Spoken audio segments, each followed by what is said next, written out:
Hello बच्चों, स्वागत है फिर से आप सभी का हमारे ब्यूटीफुल से चैनल मेडिकल गुरुकुल पे। ठीक है बच्चों, तो एक बार फिर हम वापस आ गए हैं अपने नर्सिंग फाउंडेशन को लेके। तो जैसा कि आप सभी को पता है कि ये हमारे इस बैच में we are going to deal with the first semester. Okay, we are going to deal with what, with first semester, right. जितने भी हमारे फर्स्ट सेमेस्टर में एग्जाम्स होते हैं उन सभी टॉपिक्स को सब्जेक्ट वाइज हम लोग कवर करने वाले हैं।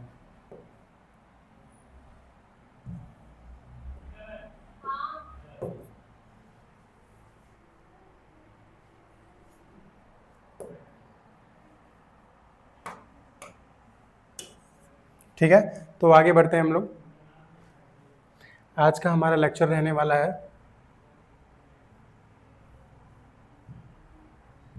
ठीक है, तो आज का हमारा लेक्चर रहने वाला है हमारे बीएससी नर्सिंग सब्जेक्ट का जो मेन कोर है, which is also known as the heart of BSc nursing.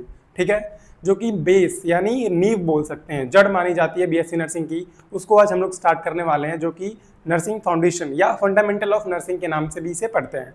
ठीक है, तो मैं आप सभी को पढ़ाने से पहले बता दूं, ये हमारा इंट्रोडक्टरी क्लास है।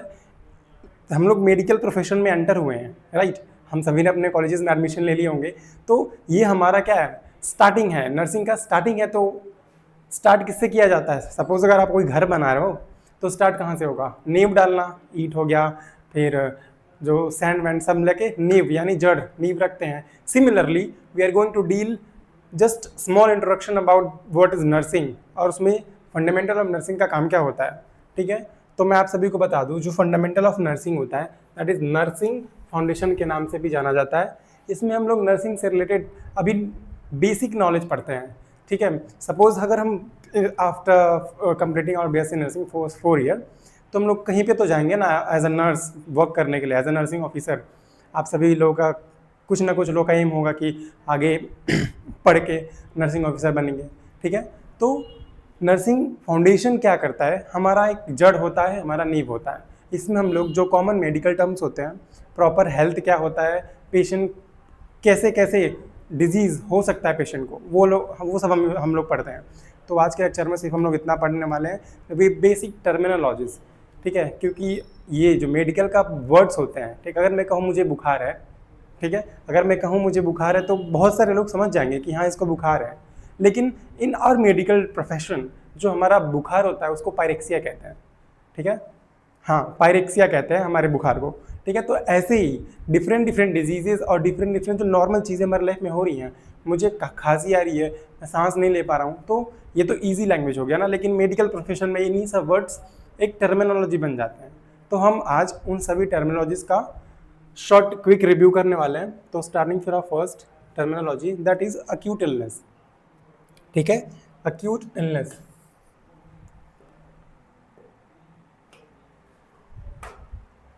What is acute illness? मैं आपको एक बोर्ड पे समझाता हूँ। जो हमारा इलनेस है या डिजीज है,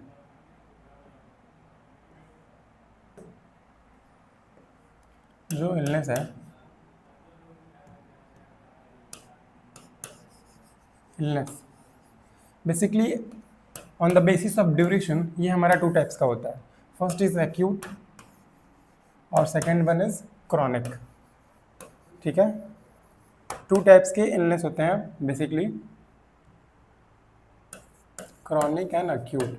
सो क्रॉनिक मीन्स क्या होता है और अक्यूट मीन्स क्या होता है? अक्यूट इलनेस ऐसे इलनेस को कहते हैं जो हमारी शॉर्ट ड्यूरेशन में हुए हों। लाइक अगर मुझे बुखार हो रहा है, ठीक है, और हमारा बुखार क्या होता है, एक बार हुआ, सपोज आज हुआ मुझे, तो मैक्सिमम 4 to 5 डेज, 1 वीक ऐसे में ख़त्म हो जाएगा। तो ऐसी इलनेस, ऐसी बीमारियां जो शॉर्ट ड्यूरेशन में हो रही हैं और ठीक भी हो जा रही हैं, तो वैसी बीमारियों को हम लोग क्या कहते हैं? अक्यूट। अक्यूट यानी occurs in short duration, occurs in short duration, right? अब पढ़ते हैं what is chronic illness. Chronic illness is just opposite of acute illness. ठीक है, जो बीमारी अभी जल्दी शॉर्ट ड्यूरेशन में हुई है और शॉर्ट ड्यूरेशन में सही हो जा रहा है, यानी बोल सकते हैं with in, depending upon the disease condition, बोल सकते हैं विद इन 6 मंथ्स। 6 मंथ में कोई बीमारी हुई और ठीक हो गई तो उसे हम लोग क्या बोल दिया? Acute illness. ठीक है। और एट द सेम प्लेस अगर कोई बीमारी हुई है, ठीक है, अगर कोई बीमारी हुई है और वो 6 महीने से ज़्यादा टिक रही है, यानी किसी इंडिविजुअल को वो 6 महीने से ज़्यादा इफेक्ट की कर रही है, तो उस कंडीशन में हम लोग बोल सकते हैं वो बीमारी कौन सी बीमारी कंसिडर की जाएगी, क्रॉनिक इलनेस। क्रॉनिक यानी लंबे समय तक चलने वाली बीमारी, more than 6 months, you can say more than 6 month. जो 6 महीने से ज़्यादा बीमारी रुकी रहेगी हो ही रहेगी, जो शॉर्ट ड्यूरेशन में होगी वो शॉर्ट यानी अक्यूट। वहीं अगर लंबे समय से किसी इंडिविजुअल को अफेक्ट कर रही है और लंबे समय तक चल रही है तो क्रॉनिक कहेंगे। तो बेसिक आइडिया हो गया होगा what is acute illness. The illness is characterised by the symptoms यानी लक्षण that are relatively short duration. ऐसे बीमारी के लक्षण जो कम समय के लिए इंसान में देखे जाते हैं, ठीक है। एग्जाम्पल मैंने बताया, जो अक्यूट इलनेस होता है बेसिकली 6 मंथ देखा जाता है, 6 मंथ, 6 महीने से अगर ज़्यादा है तो वो अक्यूट इलनेस होगा, वहीं अगर 6 महीने से कम है तो क्रॉनिक इलनेस हो जाएगा। तो डेफिनेशन में देख सकते हैं, अक्यूट इलनेस ऐसा इलनेस है जिसकी सिम्टम्स यानी जिनके लक्षण हमारे शॉर्ट ड्यूरेशन तक होते हैं and usually severe and affect the functioning of client in all dimensions. मैं ऐसा नहीं कह रहा हूँ कि अगर ये शॉर्ट ड्यूरेशन के लिए आ रहा है तो ये पेशेंट को अफेक्ट नहीं करेगा। जो इसके सिम्टम्स होंगे सीवियर होंगे और human functioning, what is normal human functioning, इसके कहने का मतलब ये हुआ है कि अक्यूट इलनेस शॉर्ट ड्यूरेशन के लिए आएंगे, लेकिन ये इनका जो ड्यूरेशन होगा ये बीमारी बहुत सीवियर जाएगी, ठीक है। सीवियर मतलब ये ह्यूमन के function, normal function, physiological function जो होते हैं वो उसको अफेक्ट करने वाली है। तो अगर कोई अक्यूट इलनेस है तो हम सोचें शॉर्ट ड्यूरेशन के लिए है, क्या ही कर लेगी, नहीं, ऐसा नहीं है। ये भी सीवियरली इफेक्ट करती है, क्या सीवियरली इफेक्ट करती है किसको, बॉडी फंक्शन को। तो अक्यूट इलनेस हो गया। उसके बाद पढ़ते हैं एडेप्टेशन। अक्यूट इलनेस के साथ साथ क्रोनिक इलनेस, दो टर्मिनोलॉजीज हमारी ओवर हो गई। अब हम लोग तीसरा पढ़ने जा रहे हैं, what is adaptation. What is adaptation, जिसे हम लोग हिंदी में अनुकूलन कहते हैं, ठीक है। The process by which changes occurs in any person's dimension, ठीक है, in the response to stress. Stress की रिस्पॉन्स की वजह से अगर किसी इंडिविजुअल में कोई चेंज आता है तो उसे एडॉप्टेशन कहते हैं। एग्जाम्पल जैसे हम लोग एज वी नो दैट हमारी कंट्री में या तो गर्मी हो गई या तो बरसात हो गया या तो ठंडी हो गई, ये तीनों सीजन्स पाए जाते हैं। तो बेसिकली क्या होता है, अगर कोई इंसान समर सीज़न में है, ठीक है, अगर कोई इंसान समर सीज़न में है और किसी अदर कंट्री में है, प्रोलॉन्ग मतलब बचपन से ही वो समर सीज़न को अडॉप्ट कर चुका है, यानी उसको सह चुका है, और अचानक से उसको अगर हम कोल्ड एनवायरनमेंट में डालेंगे यानी विंटर सीजन में, तो उसको थोड़ा टाइम लगेगा, है ना, सर्वाइव करने के लिए उसको थोड़ा टाइम लगेगा ताकि वो आसपास के एनवायरनमेंट में अपने आप को ढाल सके, ठीक है, अडॉप्ट कर सके। दैट इज़ अडॉप्टेशन, अपने आप को कंडीशंस के हिसाब से ढालना, उसे अडॉप्टेशन कहते हैं। अब वो कोई भी रीजन हो सकता है, या तो वो स्ट्रेस हो सकता है, या तो अगर मैं पर्सनल एग्जांपल लेके बताऊं तो when I was shifted in Gorakhpur, जब मैं यहाँ पे शिफ्ट हुआ था तो मुझे बहुत सारी प्रॉब्लम फेस करनी पड़ी थी। लाइक बहुत सारे लोग होते हैं अगर बाहर जाते हैं उन्हें लगता है कि उन पे पानी असर नहीं कर रहा है, राइट। कुछ लोग के बाल झड़ने लगते हैं, कुछ लोग को अच्छा नहीं लगता है खाना या पानी, तो धीरे धीरे करके they are usually acquiring that environment, right. तो धीरे धीरे करके वो पूरे एटमॉस्फेयर में ढल जाते हैं, अपने आप को एटमॉस्फेयर के अकॉर्डिंग अडॉप्ट कर लेते हैं। तो बेसिकली व्हाट इज एडॉप्टेशन, अपने आप को किसी भी परिस्थिति में ढाल लेना, एडॉप्टेशन कहलाता है, ठीक है। आगे बढ़ते हैं, व्हाट इज कारण विज्ञान, इसको इंग्लिश में एटियोलॉजी कहते हैं, एटियोलॉजी, और सिंपल लैंग्वेज में बोलूँ तो इसे कॉज बोलते हैं, कॉज यानी कारण, ठीक है। Identification of the cause of the problem, cause of the problem को आइडेंटिफाई करना उसे कारण विज्ञान कहा जाता है, ठीक है। The cause may be direct और contributing factor in the development of client problem और नीड। इन ईजी लैंग्वेज में मैं आपको समझाऊं तो ऐसे इटोलॉजी यानी ऐसे कौन सी चीज़ें हैं जो किसी इंडिविजुअल के लाइफ को, किसी इंडिविजुअल के हेल्थ को अफेक्ट कर रही हैं। कारण क्या होता है, सपोज अगर मुझे बुखार है, ठीक है, तो उसका कारण क्या है, हो सकता है मुझे कोई इन्फेक्शन हो, कोई बैक्टीरिया मेरे कांटेक्ट में आई हो, जिसकी वजह से वेरियस मैकेनिज्म्स चलते हैं फीवर में, ठीक है। मैं आपको एक बात बता दूं, अपने डायरी में नोट कर लीजिएगा कि जो बुखार होता है वो बीमारी नहीं बोला जाता। कहते हैं मैं बीमार हूँ, तो क्या हुआ है तुम्हें, मुझे बुखार हुआ है, नो बेटा, बुखार इज़ नॉट बीमारी। हाँ, बुखार को हम लोग बीमारी नहीं कहते हैं, ये बीमारी का लक्षण होता है। अगर आपको कोई बीमारी है तो उसका लक्षण हम फीवर हो सकता है। यानी मैं क्या कहना चाह रहा हूँ, अगर मुझे कोई और बीमारी है तो उसकी वजह से फीवर आ रहा है, फीवर आया है तो उसको कभी बीमारी नहीं बोलते हम लोग, ठीक है। मेडिकल में फीवर है उसको कोई बीमारी नहीं बोलेगा। हाँ, वो किसी बीमारी का लक्षण हो सकता है, इट कैन बी कॉज और it can be symptom of any disease, but it can't be disease, ठीक है। ये फीवर जैसे मुझे किसी इंडिविजुअल को टीबी हुआ है, क्यों हुआ है, उसको पर्टिकुलर बैक्टीरिया सॉल्मोनेला टाइफी, ये पर्टिकुलर ऑर्गेनिज्म, माइक्रो ऑर्गेनिजम्स ने उसे बॉडी में एंटर किया है, बहुत सारे मैकेनिज्म्स चले हैं, तब उसको टीबी हुआ है, यानी ट्यूबरकुलोसिस। तो जो माइक्रो ऑर्गेनिज्म है जिसकी वजह से टीबी हो रही है, हाँ, जिसकी वजह से टीबी हो रही है, वो है इटियोलॉजी। इटियोलॉजी यानी कॉज, कारण क्या है बीमारी का, वो बैक्टीरिया कारण है, कैसे, उसी की वजह से बीमारी हुई है, तो ये कारण हो जाएगा इटियोलॉजी। उसके बाद स्वास्थ्य, हेल्थ। हेल्थ क्या है, आप सभी को लगता है कि मुझे कोई बीमारी नहीं है तो मैं हेल्दी हूँ, हाँ, ऐसा नहीं होता है। हेल्थ सिर्फ हेल्दी रहना यानी एब्सेंस ऑफ डिजीज को कंसिडर नहीं किया जाता। Let me explain, it is a dynamic state. Dynamic means it's continuous changes, मतलब बदलता रहता है ये। डायनेमिक स्टेट यानी हेल्थ एक ऐसा सिचुएशन है, ऐसा कंडीशन है इंडिविजुअल का जो कि क्या, बदलता रहता है हमेशा, राइट। तो अगर कोई इंसान कहता है कि मुझे कोई बीमारी नहीं है, I do not have disease, तो तुम हेल्दी हो, नहीं, ऐसा नहीं होता है। सिर्फ हेल्दी रहने के एस्पेक्ट्स को हम लोग नहीं बोल सकते हैं कि एक पेशेंट हेल्दी है। अभी आगे इसी लेक्चर में मैं आप सभी को समझाने वाला हूँ कि एक हेल्दी इंसान कैसा होता है। सिर्फ इसको बीमारी नहीं है तो मैं उसको हेल्दी नहीं बोलने वाला हूँ, राइट। तो it is a dynamic state in which an individual adopt in the internal and external environment, in external environment, so that here are state of physical, देखिए यहीं पे बता दिया, emotional, intellectual, social and spiritual. अगर आप physically सही हैं, हाँ ध्यान दीजिएगा, अगर आप फिजिकली सही हैं, इमोशनली सही है। इमोशनली सही मीन्स व्हाट, फिजिकल यानी तुम्हें कोई बॉडी में कोई डिफॉर्मिटी नहीं है, हाथ वाथ नहीं टूटा है, ठीक है, लूले लंगड़े नहीं हो, तो ये तुम फिजिकली फिट कहलाओगे। अगर हेल्थ में तुम फिजिकली फिट हो यानी तुम्हारी बॉडी में कोई डिसेबिलिटी नहीं है, तुम्हें कोई दिक्कत नहीं है, लाइक कोई किसी एक्सीडेंट की वजह से, किसी बचपन से विटामिन डिफिशियंसी की वजह से कुछ बीमारियां होती हैं जिसमें बॉडी में डिफॉर्मिटी आ जाती है। डिफॉर्मिटी मतलब एबनॉर्मेलिटी आ जाती है। कुछ लोगों का हाथ मुड़ा रहेगा, हाथ बहुत पतले पतले रहेंगे, तो this all are considered under the physical, means मैं फिजिकली ठीक हूँ।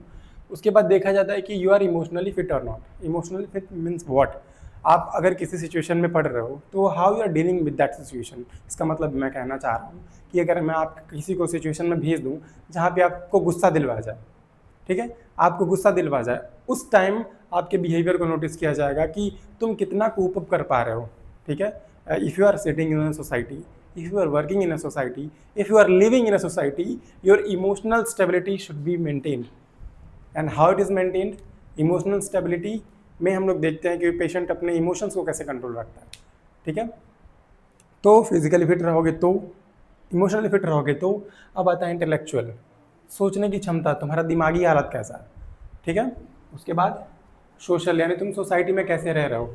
सोसाइटी मीन्स व्हाट, सोसाइटी एक बहुत बड़ा ब्रॉड एस्पेक्ट है, इसमें नंबर ऑफ इंडिविजुअल्स पार्टिसिपेट करते हैं, यानी एक इंडिविजुअल 2, 3, 4 ऐसे मिलके ग्रुप बनाते हैं और मेनी ग्रुप्स मिलके सोसाइटी बनाते हैं, जिसे समाज कहते हैं, ठीक है। तो अब हम लोग कैसे देखेंगे कि कोई पर्टिकुलर इंसान है वो सोशली फिट है कि नहीं है, कैसे देखेंगे, हम लोग उसको ऑब्जर्व करेंगे कि जिस सोसाइटी में वो रह रहा है उसका जो रोल है, यानी वो एक बेटा है, बाप है, ठीक है, वो उस रोल को कैसे निभा पा रहा है और सोसाइटी में सबसे इंटरेक्ट करके कैसे रह रहा है। हाँ, ऐसा नहीं तो ये सबसे झगड़ा करता रहता है, आइसोलेटेड रहता है, आइसोलेटेड मतलब अकेले रहता है, तो अगर वो ऐसा इन सभी चीज़ों को कर रहा है तो उसको हम लोग सोशली फिट कभी नहीं बोल सकते हैं। तो ऐसे हम लोग देखते हैं कि सोशली फिट है कि नहीं है। स्पिरिचुअली मतलब सभी culture to culture, religion to religion, ये जो हमारा स्पिरिचुअल एस्पेक्ट है, भक्ति बोल सकते हैं, ठीक है, ये बदलता रहता है। तो इस मामले में हम लोग नोटिस करेंगे, नोट डाउन करेंगे बाय ऑब्जर्विंग द पेशेंट कि वो सोशली या स्पिरिचुअली सही है कि नहीं। तो इन चार, अगर आप इन चारों एस्पेक्ट्स में हेल्दी हो तब आप हेल्दी बोले जाओगे, ठीक है। तो अगर कोई कहेगा कि मैं हेल्दी हूँ, वो झूठ बोल रहा है, यानी इस समाज में कोई भी हेल्दी नहीं है, ठीक है। ये डेफिनेशन WHO द्वारा दी गई है, वर्ल्ड हेल्थ ऑर्गेनाइजेशन द्वारा, कि कोई इंसान अगर मेंटली फिट है, फिजिकली फिट है, इमोशनली फिट है, इंटेलेक्चुअली फिट है, तब उसको हम लोग फिट इंडिविजुअल बोलेंगे, यानी हेल्दी इंडिविजुअल बोला जाएगा। आगे बढ़ते हैं। एक्टिविटीज़ स्वास्थ्य व्यवहार यानी हेल्थ बिहेवियर, ठीक है। Activities through which person maintains, attains और regain behaviour as an expression of a personal health beliefs. Health behaviour means अगर कोई हेल्दी है तो उसका बिहेवियर क्या होगा। अगर कोई हेल्दी है तो उसका बिहेवियर क्या होगा, इसकी पढ़ाई हम लोग करते हैं in when we are studying the health behaviour. Health यानी स्वास्थ्य और बिहेवियर यानी उसका बर्ताव। अगर कोई हेल्दी इंडिविजुअल है वो कैसे बिहेव कर रहा है अगर वो हेल्दी है तो, ठीक है। एक्टिविटीज़ थ्रू विच, ऐसी एक्टिविटीज़ जिनके द्वारा कोई पर्सन अपना मेंटेन करता है बिहेवियर, ठीक है, किसमें, और अपने एक्सप्रेशंस को फॉलो, यानी इन सिंपल वर्ड्स में बोलूँ, अगर कोई अनहेल्दी, दो इंसान को खड़ा कर दिया जाए, एक हेल्दी है और एक अनहेल्दी है, तो जो बिहेवियर होगा दोनों का बिल्कुल भी अलग होगा। लाइक मैं अगर हेल्दी हूँ तो I will react, I will not over react, मैं सही से पेश आऊँगा, सोशली फिट रहूँगा, ठीक है, बातों पे ओवर रिएक्ट नहीं करूँगा, चिड़चिड़ापन नहीं रहेगा मेरे पास, ठीक है, मैं जल्दी गुस्सा नहीं, टेम्पर लॉस नहीं करूँगा। तो ये कुछ बेसिक कैरेक्टरिस्टिक होते हैं जो कि एक हेल्दी इंडिविजुअल और अनहेल्दी इंडिविजुअल्स को अलग करते हैं। तो इसको देखेंगे, अगर हेल्दी है तो वो इंसान सोसाइटी में कोऑपरेट करेगा, ठीक है, कोऑपरेट करेगा, इजीली इंटरेक्ट करेगा सभी लोगों से, कोई हाइपर एक्टिविटी नहीं रहेगी, यानी सभी से अच्छे से रहना। It is a sign of healthy individual. फिर बढ़ते हैं हेल्थ इलनेस कॉन्टिनम, ठीक है। हेल्थ इलनेस कॉन्टिनम हम लोग अपने लेक्चर में आगे भी पढ़ेंगे, ये बहुत बड़ा टॉपिक है इस चैप्टर का। फर्स्ट चैप्टर हम लोग पढ़ रहे हैं इंट्रोडक्शन। तो ये हेल्थ इलनेस एंड कंटिन्यूम, ये एक बहुत बड़ा टॉपिक है अपने आप में। ये एक साइंटिस्ट द्वारा दिया गया था, ट्रेविस नाम है उनका, हम लोग आगे पढ़ने वाले हैं। फिलहाल I am going to give an short introduction about this topic. Okay, scale by means of which a person's level of health can be described, ranging from high level wellness to severe illness. The scale take into account of the presence of risk factors, ठीक है। ये क्या है, हमारा health illness continuum क्या है, एक ऐसा स्केल है, ठीक है, एक ऐसा स्केल है, बोल सकते हैं ऐसा कोई स्केल है, ठीक है, बोल सकते हैं ऐसा कोई स्केल है, ठीक है। यहाँ पे एक न्यूट्रल पॉइंट है, एक ऐसा स्केल है और यहाँ पे एक न्यूट्रल पॉइंट है, और इधर हाई वेलनेस और इलनेस, ठीक है। तो जो इंडिविजुअल्स होते हैं वो इन्हीं स्केल्स पे रहते हैं, यानी कोई इंडिविजुअल एकदम न्यूट्रल पे रहेगा, कोई थोड़ा सा उसका हेल्थ थोड़ा ख़राब होगा, थोड़ा ज़्यादा ख़राब होगा, और ज़्यादा ख़राब होगा, सही होगा, तो उसे हाई वेलनेस, यानी वो इंसान बिल्कुल फिट है। स्केल पे बहुत सारे पॉइंट्स हैं जहाँ पे जिनका हेल्थ जैसा होता है हम लोग उस इंसान को उस प्लेस पे पुट करते हैं। तो अगर कोई इंसान इधर के लाइन पे पड़ रहा है, यानी वो हेल्दी है, ठीक है, और अगर इधर है, इधर क्या है, illness, there are several stages of illness. तो अगर कोई इंसान थोड़ा कम इल है, थोड़ा कम बीमार है, तो उसको हम लोग यहाँ पे प्लेस करेंगे, थोड़ा ज़्यादा बीमार है तो यहाँ पे प्लेस करेंगे, और थोड़ा ज़्यादा बीमार है यहाँ। अल्टीमेटली अगर बहुत ज़्यादा सीवियर कंडीशन है पेशेंट का तो उसको हम लोग यहाँ पे पुट करेंगे। ये लास्ट में डेथ भी होता है, ठीक है। क्या होगा, कोई बीमारी अगर ज़्यादा सीवियर हो गई तो अल्टीमेटली इंसान मर ही जाएगा, ठीक है। तो what is health illness continuum, ये एक स्केल होता है जिसके थ्रू हम लोग बताते हैं कि कोई इंडिविजुअल कितना हेल्दी है, कितना बीमार है, ठीक है। It is a broad aspect, हम लोग पढ़ने वाले अपने लेक्चर्स में आगे। उसके बाद पढ़ते हैं हेल्थ प्रमोशन, स्वास्थ्य संवर्धन। Activities directed toward maintaining or enhancing the health and well-being of the client. ऐसी एक्टिविटीज़ जो क्या कर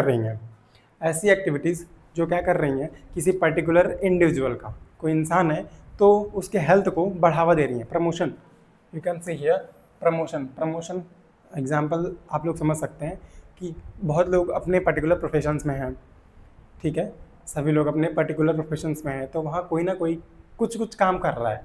लाइक सबका एक स्पेसिफिक पोजीशन होता है कि हाँ मेरा ये पोजीशन है, मेरे ऊपर मेरे बॉस हैं, बॉस के ऊपर उसके बॉस हैं। लाइक वाइज एक हायरार्की है यहाँ, है हायरार्की मतलब एक डिवीजन है कि सबसे ऊपर कोई है, उसके नीचे कोई है, फिर उसके नीचे कोई है, फिर उसके नीचे कोई है, ठीक है। तो मैं अभी काम कर रहा हूँ, मैं क्लर्क के लेवल पे हूँ, फिर मुझे सुपरवाइज़र बनाया जाएगा लाइक वाइज, तो मेरा प्रमोशन हो रहा है ना। प्रमोशन डिमोशन दो चीज़ होता है। अगर आप अपने रैंक से ऊपर बढ़ रहे हो तो उसको प्रमोशन कहेंगे, हेल्थ से नीचे आ रहे हो उसको डिमोशन कहेंगे, राइट। तो हेल्थ प्रमोशन से आप लोग क्या समझते हैं? हेल्थ को प्रमोट करना, प्रमोट करना यानी बढ़ावा देना, यानी अच्छा करना। तो ऐसी एक्टिविटीज़ जिनमें हम लोग क्या करते हैं, अगर कोई इंसान है तो उसके हेल्थ को का बढ़ावा देते हैं। और हम लोग देते कैसे हैं health promotion? There are so many activities, बोल सकते हैं बहुत सारी चीज़ें हैं जिनसे आप किसी इंडिविजुअल की हेल्थ को बढ़ावा दे सकते हैं, राइट। मैं जैसे बता दूं, हेल्थ एजुकेशन देना, ठीक है। जो नर्सेज का मेजर रोल होता है वो हेल्थ एजुकेशन प्रोवाइड कराना होता है। What is health education? Health education means about any topic, any particular topic you are going to, मैं यहाँ पे एक पेज पे लिखता हूँ, how you can promote health, ठीक है।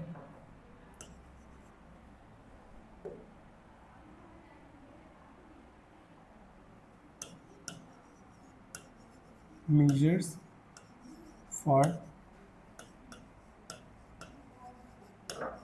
health promotion, ठीक है। कैसे कैसे, कौन कौन से मेजर्स हैं, कौन कौन से रास्ते हैं जिनसे हम लोग क्या कर सकते हैं, किसी इंडिविजुअल की हेल्थ का प्रमोशन कर सकते हैं, यानी हेल्थ का बढ़ावा दे सकते हैं। तो पहला पॉइंट है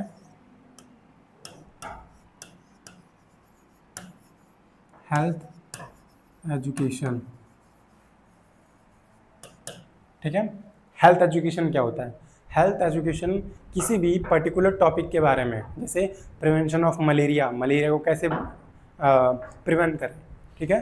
हैंड हाइजीन, ठीक है, एग्जाम्पल में हेल्थ एजुकेशन यानी कोई भी स्पेसिफिक टॉपिक, कोई भी स्पेसिफिक टॉपिक पे हम लोग क्या करते हैं, एजुकेशन प्रोवाइड करते हैं, ठीक है। किसी भी पर्टिकुलर टॉपिक पे हम लोग एजुकेशन प्रोवाइड करते हैं या उस पर्टिकुलर ग्रुप को टीच करते हैं, टीच यानी पढ़ाना। तो हेल्थ एजुकेशन एक ऐसा प्रोसीजर होता है जिसमें हम कोई भी एक पर्टिकुलर टॉपिक लेते हैं रिलेटेड टू इंडिविजुअल्स हेल्थ, उस पर्टिकुलर टॉपिक पे उस पेशेंट को हम लोग एजुकेट करते हैं। एजुकेट इन द सेंस, मैं आप सभी को बताऊँ, मेजर जो बारिश का सीजन आता है इसमें मलेरिया, डेंगू, ये सारी बीमारियां जो होती हैं बहुत ज़्यादा पाई जाती हैं, क्योंकि अभी आप लोग देख सकते हैं कि हमारे गड्ढे वड्ढों में वगैरह वगैरह जो भी पिट्स हैं जहाँ पे कोई गड्ढा है उसमें पानी भर जाता है, बेसिकली हमारे कम्युनिटी एरिया में देखा जाता है। तो अब गड्ढा भर रहा है तो मॉस्किटोज़ का जन्म होगा इसमें। तो अब मलेरिया डेंगू किसकी वजह से होता है? मच्छरों के काटने की वजह से होता है। तो इस टाइम मैं एग्जांपल दे रहा हूँ आप सभी को, हेल्थ एजुकेशन क्या होता है। तो जैसा कि हमें पता है कि आजकल आप किसी भी हॉस्पिटल में जाओगे ना, तो मैं जिस हॉस्पिटल में रहता हूँ, जिस हॉस्पिटल में मेरा ड्यूटी लगता है, वहाँ पे इस टाइम में मेजॉरिटी ऑफ द पेशेंट जो हमारा जनरल वार्ड है, ठीक है, जो हमारा जनरल वार्ड है वो डेंगू मलेरिया यही तो पेशेंट है जो मेजरली एडमिटेड है हमारे हॉस्पिटल में। तो अब मैं इनको हेल्थ एजुकेशन क्या दूंगा? मैं यही ना दूंगा कि आप सभी को पानी इकट्ठा नहीं होने देना है, ठीक है, मलेरिया को कैसे प्रिवेंट करें, ठीक है, आप सभी को पानी इकट्ठा होने नहीं देना है, ठीक है, और मॉस्किटो नेट का यूज़ करना है, आसपास हाइजीन मेंटेन करनी है। हाइजीन मेंटेन मीन्स साफ सफाई रखनी है। This all are the measures, this all are can be the health education, comes under health education. हम लोग उन्हें एजुकेट कर रहे हैं कि वो अपने लेवल पे अपने हेल्थ को कैसे बढ़ावा दे सकते हैं, क्योंकि अगर आप बीमार होते हैं तो ultimately you have to go to the doctor, ठीक है। बीमार होने के बाद आप सभी को डॉक्टर के पास ही जाना, लेकिन हम लोग क्या करते हैं, रिस्क फैक्टर्स को कम करते हैं। रिस्क फैक्टर्स यानी ऐसे फैक्टर्स जिनकी वजह से हमें बीमारी हो सकती है, जिनकी वजह से हम लोग रिस्क पे हैं कि हम मुझे ये बीमारी हो सकती है, तो अभी रिस्क फैक्टर्स को ही कम कर दो तो बीमारी ख़त्म। एक कहावत है कि prevention is better than cure, आप सभी ने सुनी होगी, prevention is better than cure. उस हेल्थ एजुकेशन हो गया, इसके मेजर्स पढ़ते कैसे हम लोग हेल्थ प्रमोशन कर रहे हैं, ये तो हमारा इंडिविजुअल लेवल पे हो गया, ठीक है। अब दूसरा देखते हैं हम लोग गवर्नमेंट लेवल पे। दूसरा क्या है? Various government programmes.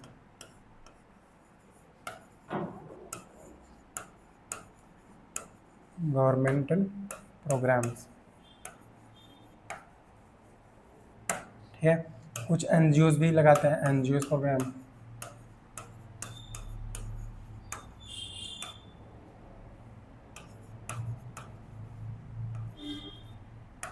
तो अल्टीमेटली मैं क्या कर रहा हूँ, हेल्थ को प्रमोट ही करना है हमें, हेल्थ एजुकेशन दे के करें, चाहे वो इंडिविजुअल लेवल पे या गवर्नमेंट ने बहुत सारी स्कीम्स लाई हैं, साफ सफाई रखी है, ठीक है। तो किसी भी तरीके से हम लोग को पेशेंट के हेल्थ को बढ़ावा देना है, दैट इज़ हेल्थ एजुकेशन। उसके बाद हम लोग पढ़ते हैं holistic health. What is holistic health? A system of comprehensive और टोटल केयर, कॉम्प्रिहेंसिव या total care that considered the physical, social, economical and spiritual need of the patient and their response to the illness. Holistic means as a whole, holistic means whole यानी पूरी तरीके से। So in holistic health promotion we can say holistic health को, holistic means एक individual के जितने भी health के एस्पेक्ट्स होते हैं, लाइक वो फिजिकली फिट है कि नहीं, मेंटली फिट है कि नहीं, स्पिरिचुअली फिट है कि नहीं, इमोशनली फिट है कि नहीं, तो इन सारे एस्पेक्ट्स पे काम करना होता है, जिसे हम लोग होलिस्टिक केयर या कॉम्प्रिहेंसिव केयर कहते हैं। यानी जितने भी हेल्थ के एस्पेक्ट्स हैं, डायमेंशंस हैं, उन सभी चीज़ों पे एक साथ काम करना, ठीक है। ये जो होलिस्टिक हेल्थ होता है, पूरे पर्सन को एज होल देखा जाता है। होल मतलब पूरी तरीके से ठीक करने के अप्रोच में काम किया जाता है, दैट इज़ व्हाट होलिस्टिक। या तो हम ऐसे काम कर सकते हैं कि बस फिजिकल पे, ठीक है, बस फिजिकल हेल्थ पे फोकस करना है, या बस इमोशनल पे करना है, या बस सोशल पे करना है, या बस इकोनॉमिकल हेल्थ पे फोकस करना है, या ऐसे ही spiritual. One by one focus हम लोग कर रहे हैं तो वो होलिस्टिक हेल्थ नहीं कहलाएगी, ठीक है। What is holistic health? Holistic means person को एक पूरी तरीके से देखा जाता है। पूरी तरीके से मतलब physically, mentally, emotionally and spiritually. This is what about the holistic health. Now moving to the next topic, the models, ठीक है। ये मॉडल्स क्या होते हैं? मेडिकल्स में मॉडल्स क्या होते हैं? So models are the graphic और सिंबॉलिक रिप्रेजेंटेशन किसका? Phenomena that objectify and present certain perspective points और points view about the nature and function of both. Models बोल सकते हैं।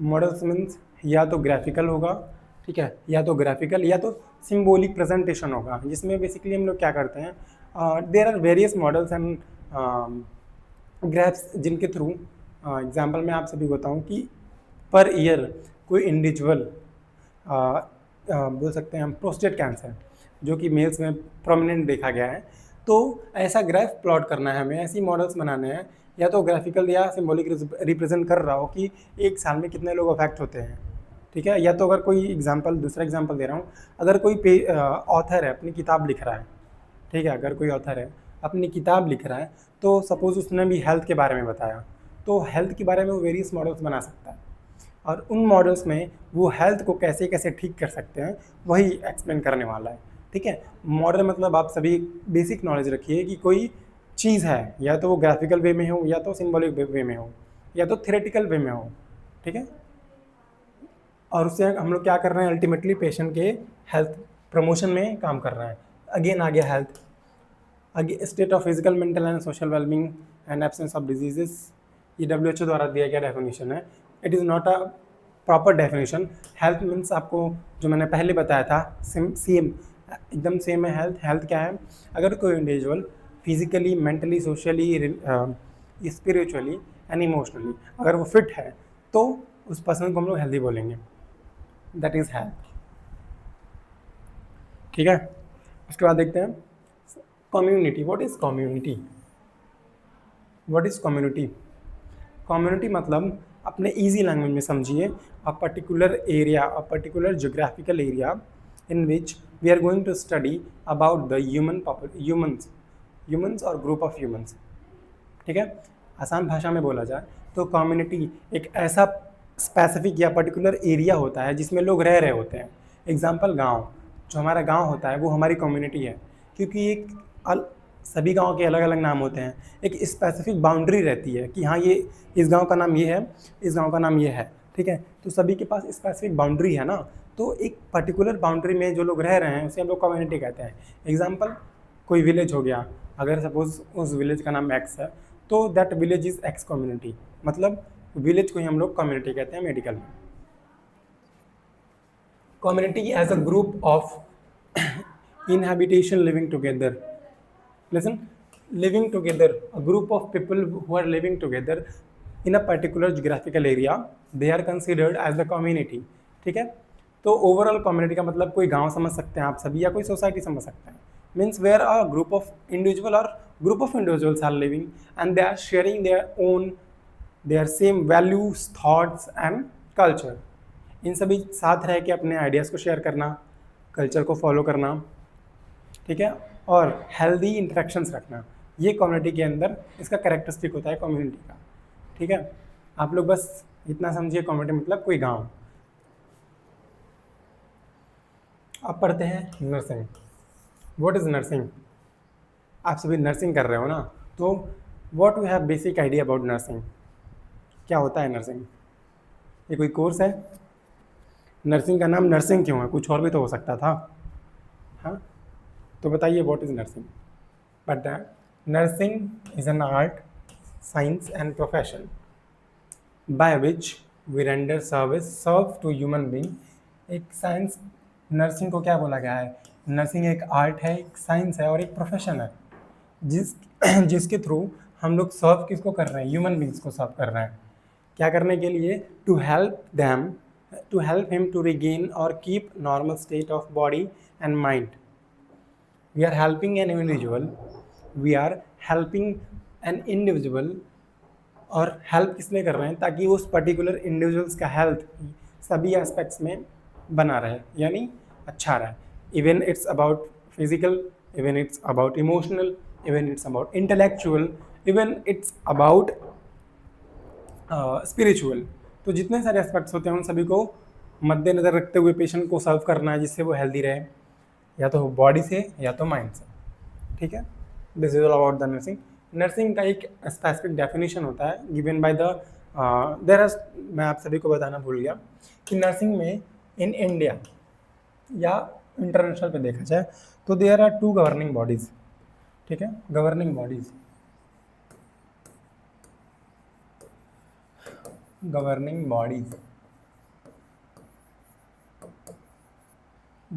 Bodies of nursing.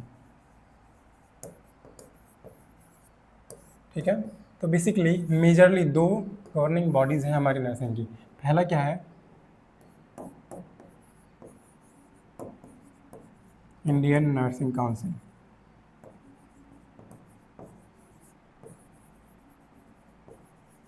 ठीक है, पहला क्या है? Indian nursing council. दूसरा क्या है? तो IMC बोलते हैं, IMC और ICN, international council of nursing. ठीक है, तो ये बॉडी जो है हमारा इंटरनेशनल बॉडी है। ये क्या है? It is an international body, international governing body, जो कि एक नर्सिंग को पूरे different countries as a central body बोल सकते हैं इसको। जितने भी कंट्रीज़ में, पूरी कंट्रीज़ में नर्सिंग है, एज वी नो दैट सभी कंट्रीज़ में नर्सिंग है, नर्सिंग अ प्रोफेशन अवेलेबल है। तो it is an international body, जो जितने भी अदर कंट्रीज़ या डिफरेंट कंट्रीज़ में नर्सिंग चल रहा है, तो उसकी गाइडलाइंस क्या होनी है, उसके स्टैंडर्ड्स, रूल्स, रेगुलेशंस क्या होने हैं, ये गाइड करता है हमारा इंटरनेशनल नर्सिंग काउंसिल। जबकि एट द सेम प्लेस हम लोग देखें तो what is Indian nursing council? नाम से ही पता चल रहा है, ये जो काउंसिल है स्पेसिफिकली इंडिया में नर्सिंग को गाइड करता है कि सिलेबस क्या रहने वाला है, या इंटरनल हो गया या एक्सटर्नल करिकुलम हो गया। ठीक है, कोई कोर्स कितने सालों का है, कैसे उसको फॉलो करवाना है स्टूडेंट से, कौन कौन से रूल्स एंड रेगुलेशंस हैं, कौन कौन से स्टैंडर्ड सिलेबस है, या उसमें टॉपिक्स ही क्यों ना हो गए, this all should be covered by the Indian nursing council. So India में गवर्निंग बॉडी है और ये पूरे वर्ल्ड में इंटरनेशनल गवर्निंग बॉडी है, ICN। उसके बाद कम्युनिटी, हम लोगों ने क्या पढ़ा? कम्युनिटी क्या था? कम्युनिटी क्या था? कम्युनिटी एक ऐसा स्पेसिफिक या पर्टिकुलर जोग्राफिकल एरिया था जिसमें लोग रहते थे और अपने आइडियाज़ को, अपने बिलीव्स को, अपने कल्चर को फॉलो करते थे, शेयर करते थे और पॉजिटिवली इंटरेक्ट करते थे, राइट। तो अब हम लोग कम्युनिटी हेल्थ यानी उन्हीं लोगों का, कम्युनिटी यानी किसी गांव के लोगों का हेल्थ देखेंगे। तो कम्युनिटी हेल्थ यही है कि health of individuals who are living in community, समझ गए, health of individuals who are living in a community, that is community health, ठीक है। कम्युनिटी और public health is a science और art of preventing disease, prolonging life and promoting health and efficacy through organised effort, ठीक है। इसमें हम लोग health को प्रमोट कर रहे हैं बाय ऑर्गेनाइज्ड एफर्ट, ठीक है। तो कम्युनिटी पढ़ा हम लोगों ने गांव होता है, और कम्युनिटी हेल्थ क्या है, उन्हीं गांव के लोग जो उसमें रह रहे हैं, जो पब्लिक रह रही है, उसकी हेल्थ को कैसे हम लोग प्रमोट कर सकते हैं, ये पब्लिक हेल्थ होता है। आगे बढ़ते हैं। What is community health nursing. हम लोगों ने पढ़ा कम्युनिटी, एक पेज पे मैं आप सभी को समझाता हूँ। पहले क्या पढ़ा, कम्युनिटी, ठीक है। उसके बाद क्या पढ़ा, कम्युनिटी हेल्थ, उसके बाद पढ़ा कम्युनिटी हेल्थ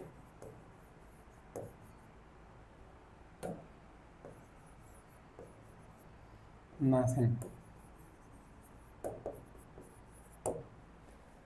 हमने कम्युनिटी क्या पढ़ा, सिंपल लैंग्वेज में पब्लिक, ठीक है। पब्लिक और group of individuals living in particular area,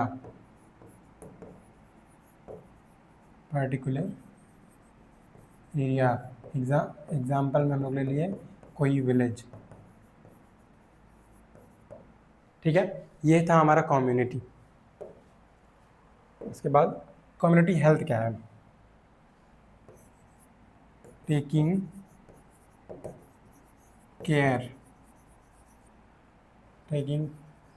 care of community, that is promotion of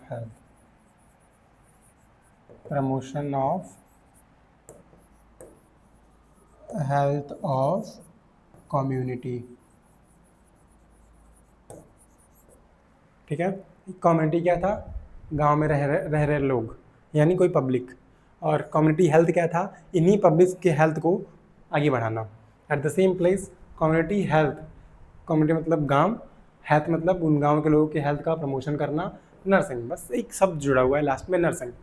so nursing, कोई अगर प्रोफेशनल नर्स है, कोई प्रोफेशनल ट्रेंड प्रैक्टिशनर नर्स है, और वो कैसे किसी कम्युनिटी में जाके उन पर्टिकुलर कम्युनिटी में जितने लोग हैं उन सभी को केयर प्रोवाइड कर रही है, या हेल्थ प्रमोशन कर रही है, या डिजीज़ प्रिवेंशन कम कर रही है, तो उसे कम्युनिटी हेल्थ नर्सिंग बोला जाता है। इसमें क्या होता है, trend professional nurse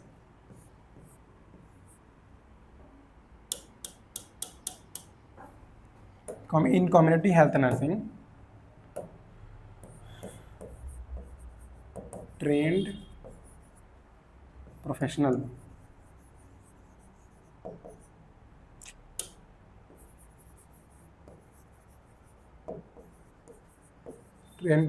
nurse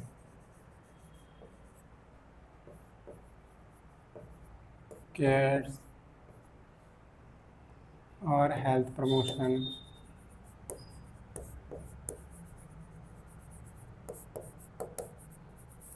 etc और भी। तो कम्युनिटी हेल्थ नर्सिंग, कम्युनिटी यानी कोई गांव पब्लिक जो कि एक पर्टिकुलर स्पेसिफिक एरिया में रह रहे हैं, पब्लिक है कम्युनिटी हेल्थ, उन्हीं पब्लिक के हेल्थ को प्रमोट करना, उसे पब्लिक कम्युनिटी हेल्थ बोला गया है। और उसी हेल्थ को अगर नर्स कोई प्रमोट कर रही है तो उसे कम्युनिटी हेल्थ नर्सिंग बोला गया है, ठीक है। आगे बढ़ते हैं। अब बढ़ते हैं, व्हाट इज प्रोफेशन। ठीक है, a profession is a occupation with no moral principles that are debated they are devoted to the human and social welfare. This service is based on the specialized knowledge and skills. Please mind it, specialized knowledge plus skills developed in a scientifically and earned manner. ठीक है, what is job and what is profession? मेरा ये question है कि एक job और एक profession में डिफरेंस क्या होता है। हाँ, लिसन, को अगर कोई जॉब है तो जॉब कोई भी कर सकता है, ठीक है, प्रोफेशन भी कोई भी कर सकता है, मैं ऐसा नहीं कह रहा हूँ, लेकिन जॉब क्या होता है, अगर कोई इंडिविजुअल है, हो सकता है उसका पर्सनल बिजनेस हो, ठीक है, खुद का बिजनेस हो, और वो कहीं जा रहा हो काम करने, या उसको दिन के पैसे मिल रहे हो, या दिहाड़ी बोल सकते हैं। तो जॉब जो होता है उसमें नॉलेज तो रहता है, लेकिन उसमें स्किल्स नहीं होते हैं। लोग काम करते हैं और किसी चीज़ के लिए काम करते हैं, और एट द एंड उन्हें रिटर्न में क्या मिलता है, पैसे मिलते हैं। तो ये हो गया हमारा जॉब। लेकिन प्रोफेशन क्या है, प्रोफेशन में अगर कोई इंडिविजुअल है तो प्रोफेशन में उसके पास नॉलेज होना चाहिए, और साथ ही साथ वो जिस फील्ड में है वो उस फील्ड में स्किल्स गेन किया हो, यानी proper skills should be gained in that particular profession. और ये जो हमारा नॉलेज और स्किल्स गेन हुआ है वो कहाँ से हो, साइंटिफिकली एंड लर्नड मैनर में हो, यानी किसी रिकॉग्नाइज्ड इंस्टीट्यूशंस यानी यूनिवर्सिटी से वो नॉलेज या स्किल्स उसने प्राप्त किया हो। ये होता है हमारा प्रोफेशन। प्रोफेशन मीन्स ऐसा ऑक्यूपेशन जिसमें नॉलेज हो इंसान के पास, स्किल्स भी हों, और ये नॉलेज एंड स्किल्स वो कहाँ से सीखा हो, किसी ऑथराइज्ड यूनिवर्सिटी से, किसी ऑथराइज्ड ऑर्गेनाइजेशन से। This is all about the profession. ठीक है, quality care, degree to which health service for individual and population increase the livelihood of desired health outcomes and are consistent with current professional knowledge. Quality care means good care. ठीक है, quality care means good care और efficient care। अगर हम किसी patient को quality care दे रहे हैं, यानी अपना पूरा एफर्ट लगा रहे हैं पर्टिकुलर इंडिविजुअल्स को केयर प्रोवाइड करने के लिए, that is all about the quality care. Quality means जो हेल्थ हम लोग, जो केयर हम लोग प्रोवाइड कर रहे हैं किसी पेशेंट्स को, राइट, वो इफ़िशियंट होना चाहिए, वो एकदम सही होना चाहिए, सही तरीके से होनी चाहिए, या वो किस में, फिजिकल एस्पेक्ट्स में हो। स्टॉप हो गया, अभी इसको बोल दीजिए, पढ़ाई स्टार्ट कर, एंड करना होगा, स्टॉप करके फिर स्टार्ट कर लीजिए। ठीक है, तो क्वालिटी केयर क्या हो गया, किसी पेशेंट को सही तरीके से इफिशिएंटली केयर प्रोवाइड करना क्वालिटी केयर होता है। उसके बाद देखते हैं हेल्थ केयर टीम। ठीक है, तो अभी तक हम लोगों ने अपनी टर्मिनोलॉजीज को कवर किया है, ठीक है, जिसमें क्या था, नर्सिंग क्या था, कम्युनिटी क्या था, this all are the topics which are covered previously. अब हम लोग देख रहे हैं हेल्थ केयर टीम क्या होता है। ठीक है, हेल्थ केयर टीम हम लोगों ने अभी तक पढ़ा, कोई कम्युनिटी है, ठीक है, तो कोई कम्युनिटी में हेल्थ प्रमोशन कैसे हो रहा है, किसी कम्युनिटी में कोई नर्स जाके कैसे केयर प्रोवाइड कर रही है, इलनेस क्या होता है, अक्यूट है या क्रॉनिक है, ठीक है, अक्यूट है या क्रॉनिक है, और बहुत ढेर सारे टर्मिनोलॉजीज हमने कवर किए हैं। और अब पढ़ने वाले हैं हेल्थ केयर टीम, जो हेल्थ हम लोग पर्टिकुलर इंडिविजुअल्स को प्रोवाइड कर रहे हैं, जो हेल्थ केयर, जो हेल्थ प्रमोशन कर रहे हैं, जो डिजीज़ का प्रिवेंशन पढ़ा रहे हैं कि ऐसा नहीं करो, वैसा नहीं करो, या अगर कोई हॉस्पिटल में कोई नर्स है पर्टिकुलर, तो वो कैसे केयर प्रोवाइड कर रही है किसी इंडिविजुअल की, वो अकेले नहीं कर सकती। लिसन, अगर कोई हॉस्पिटल या ऑर्गेनाइजेशन है तो कोई एक इंसान, या तो कोई एक डॉक्टर हो गया, या तो एक कोई नर्स हो गई, या तो कोई फार्मासिस्ट हो गया, या तो कोई लैब टेक्नीशियन हो गया, कोई भी इंडिविजुअल किसी हॉस्पिटल में किसी पेशेंट को केयर कभी प्रोवाइड नहीं कर सकता। ये it is not possible to provide care of any patient singly. आप किसी पेशेंट को अकेले केयर प्रोवाइड नहीं कर सकते हो, इसलिए हमें क्या ज़रूरत होती है, हेल्थ केयर टीम की। सो हेल्थ केयर टीम किसे कहते हैं, ठीक है, जितने भी हॉस्पिटल में पर्सनल्स हैं, या वो डॉक्टर हो गए, सभी डिपार्टमेंट्स के डॉक्टर हो गए, नर्स हो गई, फार्मासिस्ट हो गए, लैब टेक्नीशियन हो गए, ओटी टेक्नीशियन हो गए, जो 4th क्लास वर्कर्स होते हैं हमारे, जो दाई बोला जाता है उन्हें, ठीक है, वार्ड बॉय बोला जाता है, उनका भी बहुत मेजर रोल प्ले होता है। ठीक है, उनका भी बहुत मेजर रोल प्ले होता है किसमें, हेल्थ प्रोवाइड करने में। ठीक है, तो हेल्थ प्रोवाइड करने में किसका एफर्ट लग रहा है, हमारे पर हेल्थ केयर टीम का लग रहा है। और हेल्थ केयर टीम क्या होता है, मैंने आप सभी को अभी बताया कि किसी पर्टिकुलर इंडिविजुअल्स को अकेले केयर प्रोवाइड करना कभी पॉसिबल नहीं है। उसको क्या क्या चाहिए, डॉक्टर्स चाहिए, लैब टेक्नीशियंस चाहिए, ऐसे ओडी टेक्नीशियन चाहिए और 4th क्लास वर्कर भी चाहिए। ठीक है, आगे बढ़ते हैं। Primary health care, what is primary health care? It is an essential health care based on practical, scientifically sound, and socially accepted health methods made universally acceptable to individuals and family in a community, involving their full participation and at a cost that the community and country can afford to maintain its every stage and of their development. In simple language बताऊँ, community health care क्या, primary health care क्या होता है? Primary means first level. Primary health care means you are providing care to any patient at the first level. What I mean to say कि first level क्या होगा? First level यानी अगर कोई गांव में कोई इंसान रह रहा है, ठीक है, अगर किसी गांव में कोई इंसान रह रहा है तो अगर वो किसी बीमारी के सिम्टम्स को फील करता है तो सबसे पहले क्या करेगा? वो सबसे पहले वो जिस जगह जाएगा खुद को दिखवाने के लिए एक गांव में, उसको PHC बोला जाता है, primary health centre. Primary health centre पे ही हम लोग प्राइमरी हेल्थ केयर प्रोवाइड करते हैं। ठीक है, प्राइमरी मीन्स पहली बार अगर कोई पेशेंट जाके मेडिकल क्लिनिक्स हो गए या बेसिकली गांव में PHCs होते हैं, गांव में क्या होता है? PHC, primary health care. तो प्राइमरी हेल्थ पे पहली बार जो इंसान गया उसे प्राइमरी हेल्थ केयर बोलेंगे, जो यहाँ पे प्रोवाइड करा जाएगा हमारे प्राइमरी हेल्थ सेंटर पे। ठीक है, अब कॉम्प्रिहेंसिव हेल्थ केयर, अभी मैंने इसके पहले पढ़ा है कॉम्प्रिहेंसिव क्या, हॉलिस्टिक।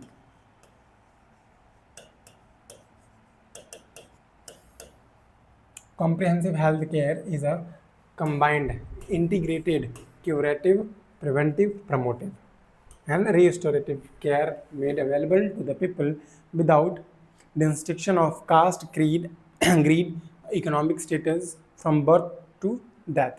तो जो हमारा कॉम्प्रिहेंसिव केयर होता है उसे हॉलिस्टिक केयर भी कहते हैं। ठीक है, कॉम्प्रिहेंसिव केयर को हम लोग हॉलिस्टिक केयर भी कहते हैं। इसमें एक पेशेंट के फुल एस्पेक्ट्स को कवर किया जाता है, जैसे मैंने पहले बता दिया आप सभी को। फुल एस्पेक्ट्स मतलब क्या? Physically, mentally, socially, intellectually, emotionally, ठीक है, स्पिरिचुअली ऑल्सो। तो सभी एस्पेक्ट्स को देखते हुए किसी पेशेंट का केयर करना। ठीक है, इसमें 3 चीज़ें आती हैं, प्रिवेंटिव, प्रमोटिव, रिस्टोरेटिव, या इसे रिहेबिलिटेशन कहते हैं। ठीक है, जो कॉम्प्रिहेंसिव केयर होता है,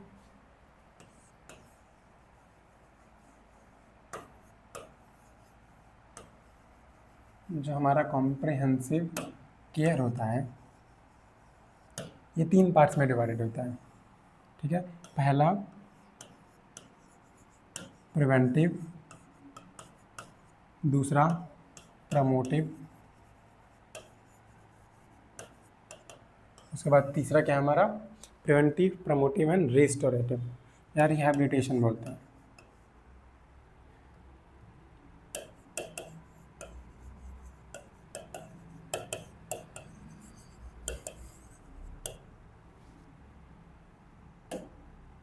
ठीक है, तो प्रिवेंटिव, प्रमोटिव एंड रिहैबिलिटेटिव या रिस्टोरेटिव कहते हैं। प्रिवेंटिव मीन्स अगर कोई बीमारी हो रही है तो उसको होने से पहले उसको प्रिवेंट करो। जितने रिस्क फैक्टर्स होते हैं उन्हें ही प्रिवेंट करना होता है, यानी उस इंसान को ऐसा एटमॉस्फेयर, ऐसा वातावरण ही नहीं देना है जिसकी वजह से कोई बीमारी हो, उसको हम लोग प्रिवेंटिव कहते हैं। लाइक मच्छर काटने से मलेरिया, डेंगू, ये सब बीमारियाँ होती हैं। तो हमें प्रिवेंटिव मेजर्स में क्या करना है? We are not going to collect water anywhere in any pond. I mean to say कि अगर कोई पानी इकट्ठा हो रहा है तो उसको इकट्ठा होने नहीं देना है। ठीक है, ये प्रिवेंटिव मेजर हो गया हमारा। और मॉस्किटो नेट का यूज़ करना है। ठीक है, आजकल मार्केट में बहुत सारे ऐसे क्रीम्स एंड जेल्स आ रही हैं जिनसे आप मच्छरों से बच सकते हैं। तो ये सारे हमारे क्या हैं? प्रिवेंटिव मेजर्स हैं, जिसके थ्रू हम लोग मलेरिया को प्रिवेंट कर सकते हैं। तो वो हमारे प्रिवेंटिव मेजर्स में आएंगे कि बचाव करना, कोई बीमारी होने से पहले खुद का बचाव करना प्रिवेंटिव में आएगा। और अगर बीमारी हो गई तो उसको क्या करना? प्रमोटिव, यानी ठीक करना। ठीक है, प्रमोटिव मतलब कोई बीमारी अगर किसी को हो गई तो उस बीमारी को हम लोग ठीक कैसे कर रहे हैं, ये हमारे किस में आएगा? प्रमोटिव मेजर्स में आएगा, यानी हेल्थ को प्रमोट करना। ठीक है। लास्ट वन रिहैबिलिटेटिव, ठीक है। रिहैबिलिटेटिव मैं आप सभी को एग्जांपल दे रहा हूँ। सपोज किसी को डायबिटीज़ है, किसी को डायबिटीज़ नहीं है, मैं पूरी स्टोरी बता रहा हूँ। अगर किसी को डायबिटीज़ नहीं है तो वो प्रिवेंटिव मेजर्स लेंगे कि वो ज़्यादा शुगर ना लें, जितने जो सेडेंटरी लाइफस्टाइल है यानी एक जगह बैठ के खाते रहना, कोई काम वाम ना करना, हो सकता है ओबेसिटी हो, ओबेसिटी मतलब बहुत मोटापा हो, तो ये सारे रिस्क फैक्टर्स होते हैं, प्राइमरी बोल सकते हैं, प्राइमरी रिस्क फैक्टर्स होते हैं जिनकी वजह से डायबिटीज़ हो सकता है। हाँ ये जेनेटिक हो सकता है, लेकिन सर जो लाइफस्टाइल मॉडिफिकेशंस होती हैं वो ना करने की वजह से पेशेंट मेनली देखा गया है उसको डायबिटीज़ फेस करना पड़ता है। तो मैं क्या बता रहा था, किसी पर्सन को डायबिटीज़ नहीं है, राइट, अगर डायबिटीज़ नहीं है तो वो पहले क्या करेगा, डायबिटीज़ ना हो उसके लिए प्रिवेंटिव मेजर्स लेगा, ठीक है। अब प्रिवेंटिव मेजर्स में क्या आएगा, वेट रिडक्शन करना, ज़्यादा एक्सेसिव शुगर नहीं लेना, सेडेंटरी लाइफस्टाइल नहीं रखना, ठीक है। The all are considered as a preventive measures. Suppose उसको हो गया इतना करने के बाद भी, तो प्रमोटिव में क्या करेंगे, उसकी दवाइयाँ चलेंगी, उसको केयर प्रोवाइड किया जाएगा, ठीक है। ये सब उसके प्रमोटिव यानी दवा करके ठीक करना। और अगर वो ठीक ना हुआ, at the last suppose diabetic foot हो गया, कोई चोट लगी पैर में और वो ठीक नहीं हुई, ठीक है, अगर उसे डायबिटिक फुट हो गया तो उस केस में क्या करेंगे हम लोग, पैर को एम्पुटेट करना पड़ेगा, पैर को एम्पुटेट करना पड़ेगा। या अदर एग्जांपल दे रहे हैं, अगर कोई अल्कोहल का पेशेंट है तो उसको रिहैबिलिटेशन सेंटर भेजा जाता है, यानी दवाइयों का असर नहीं हो रहा है, कितना भी कर लिए, प्रिवेंटिव तो हुआ ही नहीं। तो रिहैबिलिटेटिव केयर में क्या होता है, कोई पर्सन अगर क्रोनिक इलनेस में चला गया है, क्रोनिक इलनेस से उसको रियल लाइफ में वापस लाना, नॉर्मल लाइफ में वापस लाने को रिहैबिलिटेशन कहते हैं। It is a long process जिसमें कोई पर्टिकुलर इंडिविजुअल्स को अगर कोई बीमारी है तो वो उस बीमारी से उसे ठीक करने से लेके उसे रियल लाइफ में वापस लाने तक के समय को हम लोग रिहैबिलिटेटिव फेज कहते हैं। सो आगे बढ़ रहे हैं। प्राइमरी हेल्थ सेंटर, जहाँ पे प्राइमरी हेल्थ प्रोवाइड की जा रही हो उसे हम लोग प्राइमरी हेल्थ सेंटर बोल दिए। किसको बोले, जहाँ पे पेशेंट को प्राइमरी हेल्थ केयर प्रोवाइड किया जा रहा हो। मैंने आप सभी को बताया सभी गांव में PSCs होते हैं यानी प्राइमरी हेल्थ सेंटर्स होते हैं, जहाँ पे अगर कोई पेशेंट है, ठीक है, प्राइमरी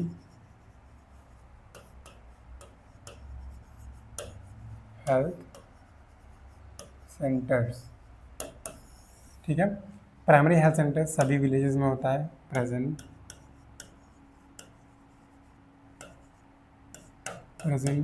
इन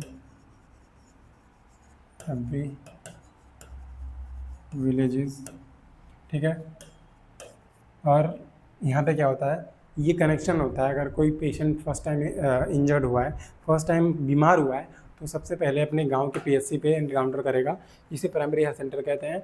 और यहाँ पे बेसिकली क्या किया जाता है, पेशेंट को केयर प्रोवाइड किया जाता है, पेशेंट को केयर प्रोवाइड किया जाता है फर्स्ट टाइम किसी बीमारी से अगर वो ग्रसित हुआ है तो। This is all about the PHC, this is all about the PHC।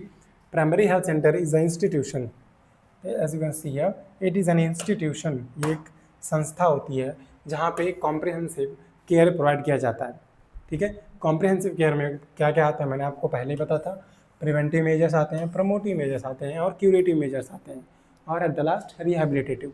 तो इन सारे एस्पेक्ट्स को, इन सारे कॉम्प्रिहेंसिव केयर को फॉलो करते हुए अगर कोई पेशेंट फर्स्ट टाइम बीमार हुआ है और वो प्राइमरी हेल्थ सेंटर पे पहुंचा है तो उसको हॉलिस्टिक केयर प्रोवाइड करना काम होता है हमारे किसी भी प्रोफेशनल्स का एट PHC लेवल, ठीक है।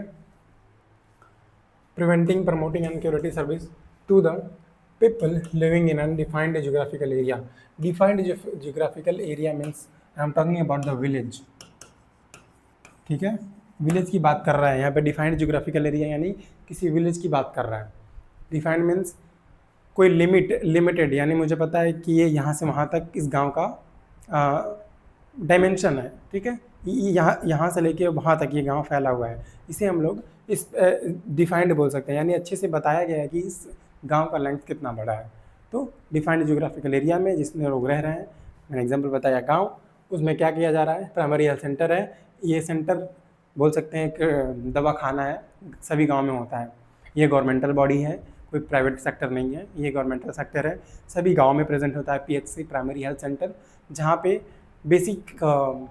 बेसिक चीज़ें जो होती हैं, लाइक अगर कोई पेशेंट फर्स्ट टाइम बीमार हो वहाँ पे जा सकता है। हाँ, यहाँ पे डिलीवरीज भी कराई जाती हैं इफ़ पॉसिबल। वैसे तो यहाँ पे हमारे इंडिया में इतना फेमस नहीं है, बोल सकते हैं इतना आगे नहीं बढ़ा हुआ है पीएचसी जहाँ पे डिलीवरी कंडक्ट कराई जाए, लेकिन गाइडलाइंस में है कि पीएचसी पे you can conduct delivery also, ठीक है। तो सभी गांव में पीएचसी प्रेजेंट होता है, वहाँ पे होलिस्टिक केयर दिया जाता है। होलिस्टिक केयर में क्या आता है, preventive, promotive and curative as well as rehabilitative phase. Listen understand. तो पीएचसी में इतने सारे मेजर्स होते हैं जो कि एक गाँव में प्रेजेंट होता है बेसिकली।